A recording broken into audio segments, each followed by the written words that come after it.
Mike here. I am so glad you could join me. Now, this started off with a message from James Hollywell. He wanted me to look at a video of an SR71 pilot claiming to see more than he should be able to see if the Earth was in fact a ball.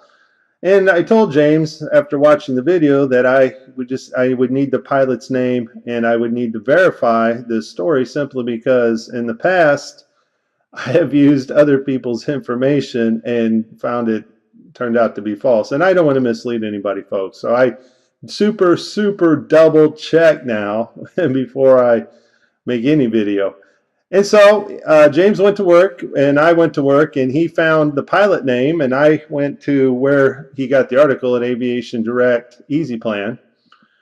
And I said, this story, a real account from a real SR71 pilot or just a spoof? And I got a reply from a pilot, Jeffrey Peterman. He says, real deal, story from SR71 pilot, backseater did all the talking.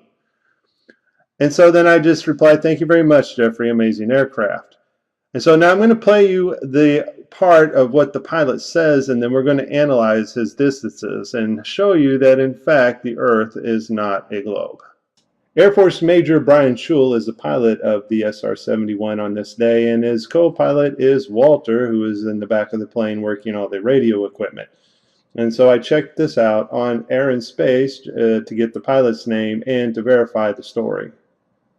Being an SR-71 pilot. Walter and I were doing a training mission around the United States where you just were building up hours and time.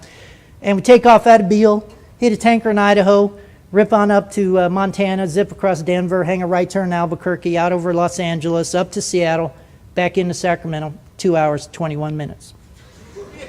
And you just do that then you do it backwards, and you hit a tanker or two. It was just to gain crew coordination, build your hours. We're on our last training mission. We're over Tucson. I can see downtown LA from Tucson. We're at 89,000 feet. I can see the whole western United States bathed in a warm October fall glow. SR-71 Air Force pilot Brian Schul states that he was flying above Tucson, Arizona at 89,000 feet, and he was able to see Los Angeles and the whole western seaboard.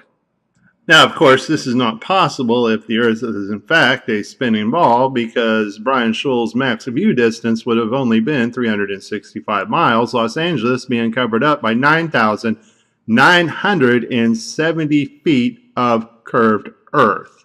Let's continue. I can see the chain of Rocky Mountains from Canada to New Mexico. Oh, what was that, Brian? Did you just say you could see all the Rocky Mountains from New Mexico to Canada? I can see the chain of Rocky Mountains from Canada to New Mexico.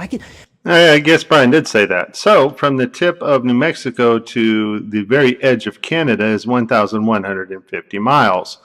Now, I'm assuming Brian was still flying over Tucson when he saw the Rocky Mountains, but even if he wasn't and was in the middle of the Rocky Mountains, his max view distance would not allow him to see either New Mexico or Canada, simply because the Earth is supposed to be curved. If Brian was still flying over Tucson, Arizona and saw the Rockies extend from New Mexico to Canada, that's 77 miles of missing curved Earth. If he was in the center of the Rockies, he still only has a max view at 365 miles at 89,000 feet. Folks, throw your globes in the trash, wipe the tears away. The Earth is flat, proven by the United States Air Force. This is Mike. Thank you for watching. Please like and subscribe.